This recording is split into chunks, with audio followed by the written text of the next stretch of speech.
Hey guys, in this episode of Jiu-Jitsu Uncle series, we're doing some back control CLA games now I found on YouTube.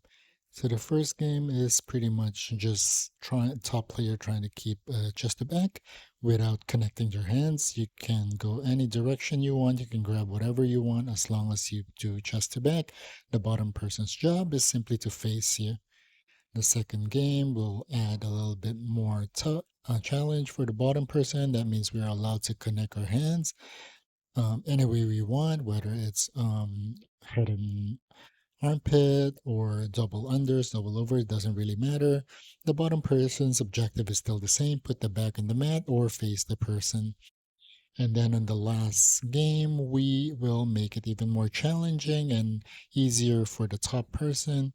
Oh yeah, the first two games, you're not allowed to sub. And then this one, you get one hook in and you cannot put another hook in. And you can try to finish the sub. So those are the three games that we're trying to do. So let's give this a shot. I'll be on top. I'll try to stay on top. And I immediately fail because JC was able to put his back on the mat and face me.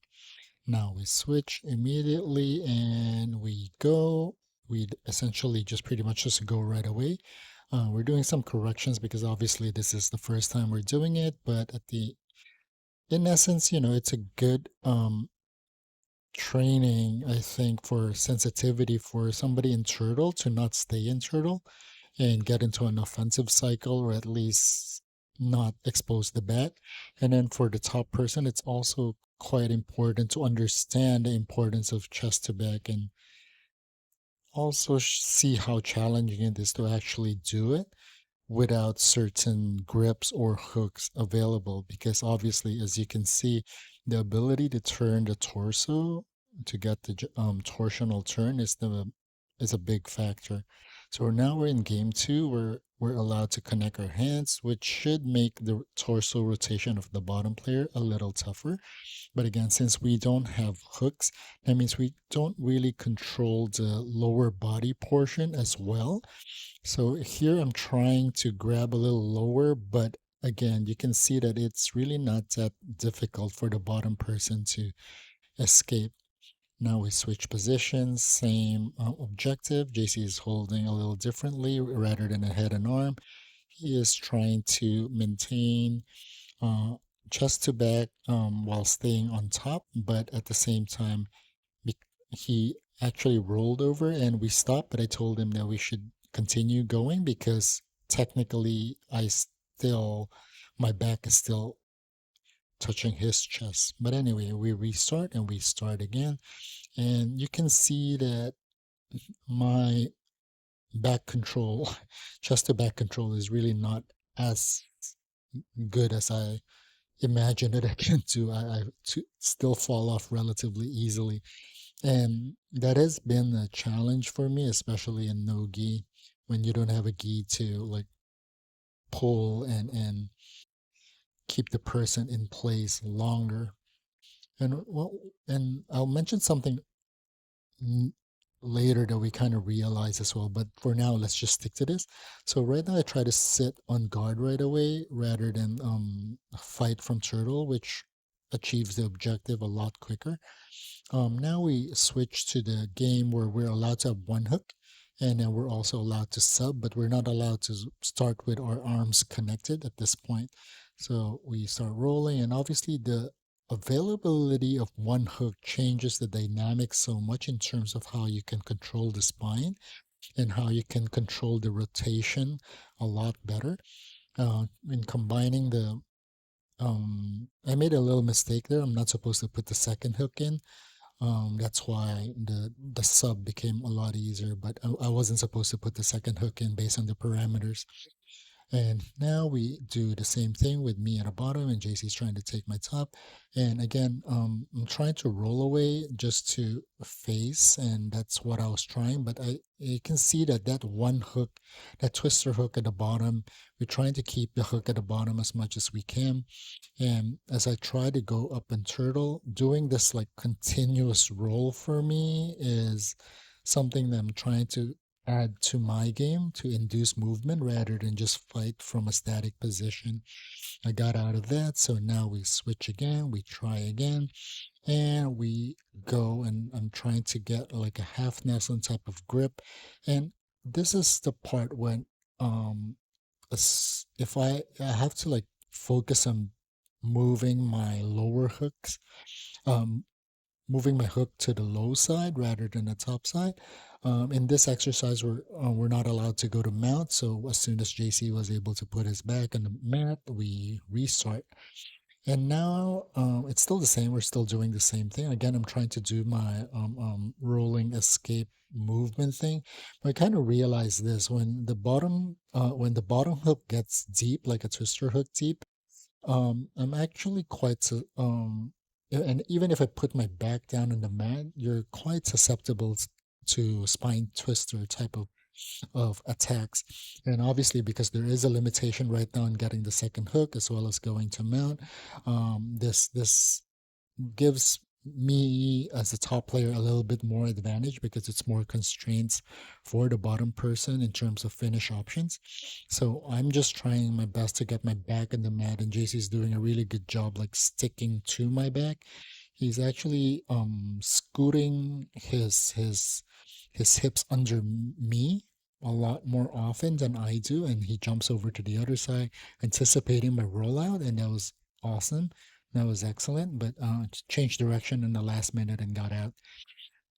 So as always, it's important for you guys to talk about what happened and see what you can do in the next round to make it more challenging. So now we're restarting the same thing. We get one hook in, but I think we are allowing ourselves to connect our hands at this point rather than not. And also, the yeah, we're still not allowing mount, for example, and as soon as we get chest to chest, the game ends. So this is still pretty similar to the previous one. It's just that we get more control as a top player by allowing ourselves to connect our hands, which helps the chest to back sequence objective a lot easier. But as you can see, like as I try to get the bottom hook in, I have really, really short legs in relation to my torso. So getting a good bottom hook has to happen at the very early stage. And again, we're still not allowed to get the second hook in. So I'm for second hook in, but we're allowed to do subs, right? So I'm trying to climb up at the moment, just like what JC did earlier to me, instead of trying to stick at the bottom. And this seems like something that I really like should add to my game instead of like forcing things from the bottom, which I'm using a lot of arms most of the time, which is not favorable for me because I do gas out quickly. So jumping over to the far side is something we kind of discovered here that's good for both of our transitionary games. So now JC is trying to switch strategies where he's going to focus on like attacking the upper body a lot sooner rather than just like focusing on the hook control. You can see that he's trying to hook my other leg, but I was able to like pummel and get out of it. Again, we start the same thing, and I'm trying to get my to go to the far side hook as quick as possible, but JC kind of anticipated that and did not follow the rule, and eventually I was able to go to that side, and I'm using my top hook to keep on kicking him to the other side to stop him from rotating into me. But yeah, but I failed in that regard. If I did it well in that part, I can actually make him go belly down, which is a much more favorable and strong position. And again, we keep going. As you can see, like JC has a started off with like leaning towards his left already, anticipating to fall sideways on that part and get a deep hook in. But that angle actually allows me to escape a lot easier because it's quite predictable and I can go perpendicular relatively quickly. And again, we still are doing the same thing. Uh, we have some modifications or realizations towards the end that I'm going to discuss, but for now, let's just watch this without any commentary because I think by now it's pretty self explanatory. Actually, I want to highlight something here. So I have a preference or tendency to still do a Brick Nicholson's old school style of like lifting my butt whenever I get my back taken so that they do not have hip control over me and it's harder to insert the top hook. So this is what I did, and that what that does is it actually allows me to clear the top side hook a lot easier in preventing that top side hook from coming in, and that allows me to escape in such a way where I can put my back flat. And I usually am okay defending a tactical mount uh, to escape. So that's why I lift my butt up and basically do a hawking style of escape. And again, and at this point, I'm trying to do like a handcuff situation to control JC, because again, like I want to not be on my back, and that's where we're trying to fix. You know how like the Craig Jones um power ride video that he was saying that doing the traditional BJJ back mount where we end up in the bottom is less ideal than trying to stay on top and use gravity and pressure. And that's what we were trying to do. Like, can we maintain chest to back while still, as much as possible, be on top? Yes, we may fall to the side and stuff, but can we stay on top and flatten the person?